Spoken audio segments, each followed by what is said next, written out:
Hi everyone. तो आप सभी के भारी डिमांड पे, जैसा कि आप लोगों ने बहुत कमेंट किया था कि मैम हिंदी का लेके आइए, ठीक है।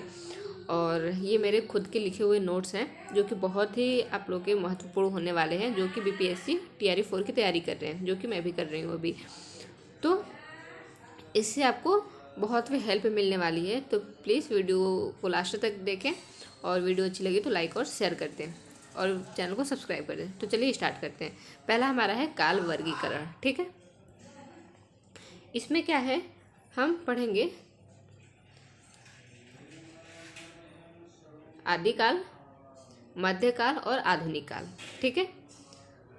आदिकाल का टाइम पीरियड है 1050 ईस्वी से 1375 ईस्वी, और फिर मध्यकाल का है 1375 से 1900 तक। फिर आधुनिक काल को देखते हैं हम 1900 से अब तक, ठीक है। या फिर आप अब तक मान सकते हैं, वैसे इसका कोई वो नहीं है, ठीक है। और मध्यकाल, मध्यकाल जो कि बहुत ही पूछा जाने वाला प्रश्न बनता है इससे, भक्तिकाल और रीतिकाल से, दोनों से बहुत ही ज़्यादा प्रश्न बनते हैं। तो ये भक्तिकाल और ये रीतिकाल, जिसको पूर्व मध्यकाल आचार्य रामचंद्र शुक्ल जी ने कहा, और उत्तर मध्यकाल भी इन्होंने कहा। आधुनिक काल को उन्होंने गद्यकाल कहा, ठीक है। आपको याद रखना है कि इससे प्रश्न बनते हैं कि गद्यकाल किसने कहा आधुनिक काल को, तो किसने कहा था, आचार्य रामचंद्र शुक्ल जी ने। और आदिकाल को क्या कहा था, वीरगाथा काल, ठीक। क्योंकि वीरगाथा काल इसलिए कहा था, 12 वीरों के नाम पे ये वीरगाथा काल इन्होंने रखा था, ठीक। और आदिकाल को ही बीज वपन काल किसने कहा था, महावीर प्रसाद द्विवेदी जी ने। और आदिकाल आपको पता ही है, हजारी प्रसाद द्विवेदी जी ने कहा है, ठीक है। चारण काल अगर पूछ लिया आपसे, चारण काल जो कि बहुत ही पूछा जाता है, ये जॉर्ज ग्रियर्सन का है, ठीक। चारण काल जॉर्ज ग्रियर्सन ने कहा है आदिकाल को, ठीक है। भक्तिकाल, भक्तिकाल को हम दो भागों में बांटते हैं, ठीक। भक्तिकाल को भी हम दो भागों में बांटते हैं, एक निर्गुण भक्ति, एक सगुण भक्ति।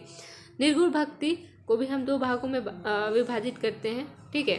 जो कि एक हमारा हो जाता है संत काव्य, ठीक, और इधर सूफी संत, ठीक, सूफी, ठीक है। ये आपको याद है। और सगुण में राम और कृष्ण, सगुण को भी दो भागों में बांटते हैं, ठीक है। संत काव्य को हम इस तरह से याद कर सकते, संत काव्य को ज्ञानाश्रय भी कहते हैं, और सूफी संत को क्या, प्रेमाश्रय। क्यों कहते हैं संत, आप ऐसे याद रख सकते हैं जैसे कि मैंने रखा था कि जो संत होते हैं वो ज्ञान से भरे होते हैं, ठीक है। इसीलिए उन्हें संत ज्ञानाश्रय कहते हैं। और सूफी आप ऐसे ही प्रेमाश्रय, एक बच्चा ही है तो आप वैसे कर सकते हैं, ठीक है। चलिए स्टार्ट करते हैं। भक्ति, भक्ति का पहला उल्लेख हमको कहाँ मिलता है, श्वेताश्वर, ठीक, उपनिषद में मिलता है, ठीक है। और ये 6वें अंग के 33वें श्लोक में है। ये प्रश्न पूछा हुआ है एक बार कि भक्ति का पहला उल्लेख कहाँ मिलता है, तो ये आपको याद रखना है, श्वेतवर उपनिषद में मिलता है। इसका अर्थ क्या है, अपने आराध्य के प्रति अनुरक्ति, ठीक है। ये भी आपको याद रखना है कि अनुरक्ति क्या कहलाता है, ठीक।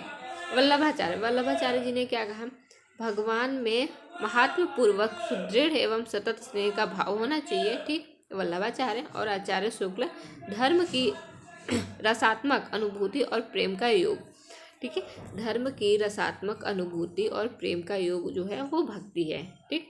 आगे देखते हैं भक्ति का निर्माण कैसे होता है। ये 4 स्टेप है इसका।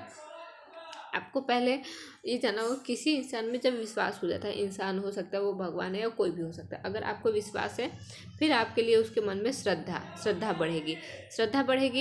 उसकी श्रद्धा बढ़ने के बाद आपको प्रेम होगा, और प्रेम से जो है भक्ति, आप मतलब उसको इतना मतलब खुश कर देते, चाहे वो इंसान ही है। ऐसा नहीं है कि भगवान के प्रति ही आपके मन में ऐसा हो सकता है जिससे आप प्रेम करते हैं, उसके प्रति भी आप भक्ति कर सकते हैं, ठीक। आपको उसके अलावा कोई अच्छा ही नहीं लगेगा, ऐसा माना जाता है। इसका उदय का कारण हम देख लेते हैं। 8वीं सदी से आरंभ होने वाले आदिकाल में अनेक काव्य धाराएं थी, ठीक है, जो कि हम धीरे धीरे पढ़ेंगे इसमें। 14वीं सदी तक आते आते इस काव्य का रूप बदल गया, ठीक है। पहले जो श्रद्धा आश्रय जाता राजा स्वयं, ठीक है, जैसे कि जो आदिकाल में हम लोगों ने पढ़ा था कि जो हमारे कवि होते थे वो राजाओं के लिए गीत गाते थे, ठीक है, उनकी वीरता की कहानी लिखते थे किताबों में, ठीक है। वही बाद में क्या हो, ईश्वर पर हो गया, ठीक। वो क्योंकि जैसे कि जो पृथ्वीराज रासो को ही मान लीजिए, ठीक, जो उसके दरबारी कवि थे चट्टोपाध्याय, जो कि महान कवि माने जाते हैं आदिकाल के। और पृथ्वीराज रासो के ऊपर उन्होंने बहुत सारी उनकी वीरता पे वो कहानियाँ लिखी, ठीक। तो बाद में क्या हुआ, ये बदल के ईश्वर पर हो गया। फिर ये भक्ति काल में ईश्वर के प्रति प्रेम भाव भक्ति जो भी था उस पर लिखा जाने लगा, ठीक है। चलिए आगे बढ़ते हैं। अलवार संत, ठीक है। इसके बाद क्या आते हैं, अलवार संत आते हैं हमारे, जो कि भगवान विष्णु के उपासक थे। और ये प्रारंभ होता है दक्षिण भारत में, ठीक है। समय इसका 6वीं शताब्दी से 19वीं शताब्दी तक था। संख्या इसके 12 हैं, अलवार संतों की संख्या 12 है, जो कि ठीक। इसमें एक महिला भी थी, अंडाल जैसे करके आती हैं, वो बहुत ही, क्योंकि जहाँ भी महिला का स्थान होता है ना वो बहुत पूछा जाता है, ठीक है, पेपर में। पद संकलन, नालियर दिव्य ग्रंथ, ठीक है। 4000 पद हैं इसमें, नाथ मुनि के द्वारा लिखा गया है। 12 जो संत है वो देख लेते हैं कौन कौन से हैं। पहले हैं पोरगे अलवार, फिर भूतंत, पेथाल, तिरुमालिश्य, नम्मालवार, मधुर कवि, ठीक है, कुलशेखर अलवार, पेरियार, अंडाल जो कि महिला है, टोडर डिप्पोडी, तिरुप्पड़, और ये फिर लास्ट जो है वो हो जाएगा तिरुमंगय, ठीक। आपको इनके बारे में पढ़ना है, ज़्यादा नहीं पढ़ना, 3-4 अलवार को पढ़ना है। जैसे पहले अलवार जो हैं पोरगे हैं वो जन्म कांचीपुरम में हुआ था, ज़्यादा इनके बारे में नहीं पढ़ना। 5वें अलवार जो थे नम्माल ठीक, इन्हें सब षट्कोश या पराकुंश मुनि भी कहते हैं। भगवान राम की पादुका का अवतारी से माना जाता है, ठीक। ये मानते हैं कि जो हैं वो भगवान राम की पादुका का अवतार इनको माना जाता है। जन्म ताम्रपाणी नदी किनारे, गोपी भाव की उपासना, ये गोपी भाव की उपासना करते हैं, ठीक है। चलिए इसमें भी 4000 पद हैं। 4000 पदों में 1000 पदों की ये खुद रचयिता है, ठीक। छठे जो अलवार है मधुर कवि हैं, वो गरुड़ का अवतार माना जाता है, नम्माल के समकालीन रहे हैं, ठीक है। 7वें अलवार जो है कुलशेखर, केरल के राजकुमार हैं, मुकुंदमाला के रचयिता, ठीक। 8वीं अलवार, 8वीं से आप समझ जा रहे हैं ये महिला है, अंडाल है। ये एकमात्र महिला अलवार संत थी। पालन पोषण पेरियार ने किया था 8वें अलवार ने, तो इससे आप समझ सकते हैं कि ये पेरियार के समकालीन थी, ठीक है। जन्म श्री वल्ली पुत्तूर में हुआ था। दक्षिण भारत की मीरा इनको कहा जाता है। ये एग्जाम में पूछा हुआ प्रश्न है, दक्षिण भारत की मीरा किसको कहते हैं, तो अंडाल को कहते हैं, ठीक है। माधुर्य भाव की भक्ति इसमें देखा जाता है, और इनकी रचना है निरूपव्य और नाचियार, ठीक है। और लास्ट जो है 12वें अलवार हैं ये तिरुमंगय हैं, जो कि इन्हें प्रिय नारायण कहते हैं। राष्ट्रभक्ति इनकी है, और 6 ग्रंथ लिखे तमिल वेदांग, ठीक में, ठीक। तो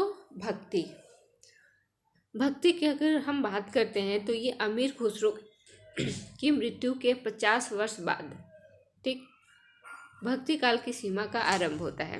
भक्ति काल की सीमा का आरंभ कब होता है आप सब बताएंगे फटाफट।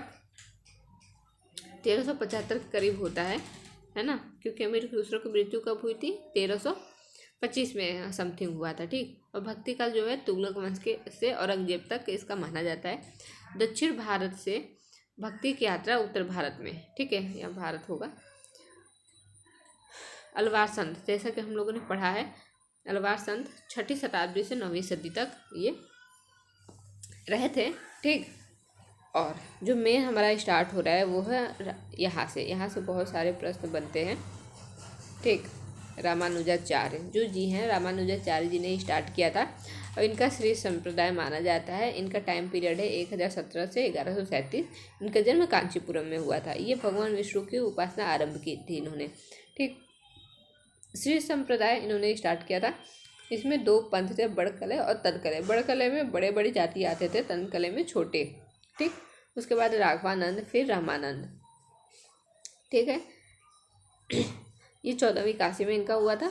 इनके भी 14वीं शताब्दी, और इनके 12 शिष्य थे। इनके बारे में आपको जानना है। 12 शिष्य कौन कौन से थे, ये थे 2 पद्मावती और सुश्री, ये 2 महिला थी। आपको इससे याद हो जाएगा, 2 4 6 का कॉन्सेप्ट आप अगर याद करेंगे तो जल्दी याद हो जाएगा। 4 थे कबीर, रैदास, पीपा और सेना, ठीक है। ये निम्न जाति कुल के थे, ठीक है। 6 जो थे धन्ना दास, अनंत दास, ये आप लोग को दास लगा हुआ है, मैंने शॉर्ट में बनाया था याद करने के लिए। आपको याद करना है तो ऐसे याद करेंगे। धन्ना दास, अनंत दास, भावदास, सुखदास, नरहरिदास और सुरमुर। ठीक है, सुरसुरानंद जी हैं ये, ठीक, सुरसुरानंद। तो ये इनके 12 शिष्य हैं, आपको याद करना है इनको। आगे देखते हैं भक्ति काल के संबंध में कथन, कौन किसने क्या कहा। तो पहले है हमारे जॉर्ज ग्रियर्सन। उत्तर भारत में भक्ति का उदय बिजली के समान अचानक हुआ, ये मानते हैं हमारे ग्रियर्सन जी, जॉर्ज ग्रियर्सन। दूसरा है भक्ति हिंदी साहित्य का स्वर्णकाल है, ये भी इन्होंने ही माना। और भक्ति काल ईसाइयों की देन है, ये भी इन्होंने ही माना। ठीक है, इतनी सारी बातें इन्होंने बोली। और देख लेते हैं क्या है। रामविलास शर्मा जी, भक्ति आंदोलन जाति और जनजाति आंदोलनों का सांस्कृतिक प्रतिबिंब है। ठीक, राधा कमल मुखर्जी का कथन है कि पराजित और निराश उत्तर भारत को चौथे धर्म सुधार की प्रेरणा दक्षिण भारत से मिली। ठीक है, आप लोगों को देखना देख लीजिए, लेकिन सबसे ज़्यादा जो महत्वपूर्ण है वो रामचंद्र शुक्ल जी का है। अपने पौरुष से हताश जाति के पास भगवान की शरणागति के अतिरिक्त और मार्ग ही क्या था, ये रामचंद्र शुक्ल जी कहते हैं। राम कुमार वर्मा का भी आप देख सकते हैं, यहाँ पे है, ठीक, मेंशन है।